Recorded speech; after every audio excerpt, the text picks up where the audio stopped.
భారతదేశాన్ని ఉత్తరప్రదేశ్ను దోచేసిన కుటుంబాల పట్ల అప్రమత్తంగా ఉండాలని యూపీ ఓటర్లకు ప్రధాని నరేంద్ర మోదీ సూచించారు. బిజ్నౌర్లో ఎన్నికల ప్రచారం నిర్వహించిన మోదీ ప్రత్యర్థి కాంగ్రెస్, సమాజ్వాదీ పార్టీపై ఈ మేరకు తీవ్ర స్థాయిలో ధ్వజమెత్తారు. కాంగ్రెస్ ఉపాధ్యక్షుడు రాహుల్ గాంధీవి పిల్ల చేష్టలంటూ ఆయనకు చురకలంటించారు. ఉత్తరప్రదేశ్లో ఒక కులాన్ని ఓటు బ్యాంకుగా చేసుకుని ఎన్నికల్లో విజయం సాధించిన సమాజ్వాదీ పార్టీ అగ్రనేతలు తమ కుటుంబానికి తప్ప మరెవ్వరికీ సేవ చేయడం లేదని ప్రధాని నరేంద్ర మోదీ విమర్శించారు. విజయ్ శంఖనాథ్ ర్యాలీ పేరిట బిజ్నౌర్లో భాజపా నిర్వహించిన భారీ బహిరంగ సభలో పాల్గొన్న మోదీ సమాజ్వాదీ పార్టీలోని కుటుంబ స్వామ్యాన్ని తూర్పారబట్టారు. అఖిలేష్ పాలనలో శాంతి భద్రతల పరిస్థితి పూర్తిగా దిగజారిందని విమర్శించారు. ఉత్తరప్రదేశ్ భాజపా నేతలపై బురద చల్లేందుకు అఖిలేష్ యాదవ్ అధికార దుర్వినియోగానికి పాల్పడి తప్పుడు కేసులు బనాయించారని ప్రధాని ఆరోపించారు. భాజపా అధికారంలోకి వస్తే అలాంటి కేసులు మోపిన వారిపై దర్యాప్తు చేయిస్తామని చెప్పారు. కాంగ్రెస్తో సమాజ్వాదీ పార్టీ పొత్తు కుదుర్చుకోవడాన్ని ప్రధాని మరోమారు తప్పుబట్టారు. मैं कभी-कभी श्रीमान अखिलेश जी के संबंध में तो ऐसा लगता था कि पढ़ा लिखा नौजवान है, सीखने का प्रयास कर रहा है। दूसरी तरफ कांग्रेस के एक ऐसे नेता जिनकी बचकाना हरकतें अगर आप कंप्यूटर पर जाएं और गूगल में देखें, शायद किसी राजनेता पर इतने चुटकुले नहीं होंगे जिनके कांग्रेस के नेता पर है।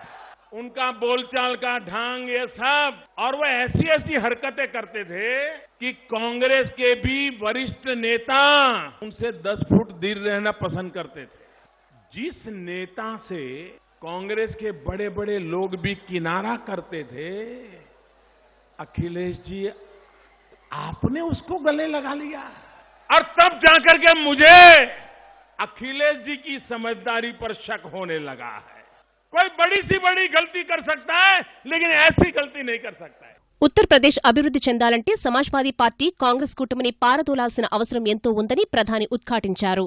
एक कुनबा जिसने 70 साल में देश को तबाह कर दिया, दूसरा कुनबा जिसने बारी बारी से आकर के उत्तर प्रदेश को तबाह कर दिया। तबाह करने वाले 2 कुनबे अलग अलग थे। जब 2 कुनबे अलग अलग थे तो भी इतना नुकसान कर पाए, ये 2 कुनबे इकट्ठे हो गए हैं तो कुछ भी बचेगा क्या?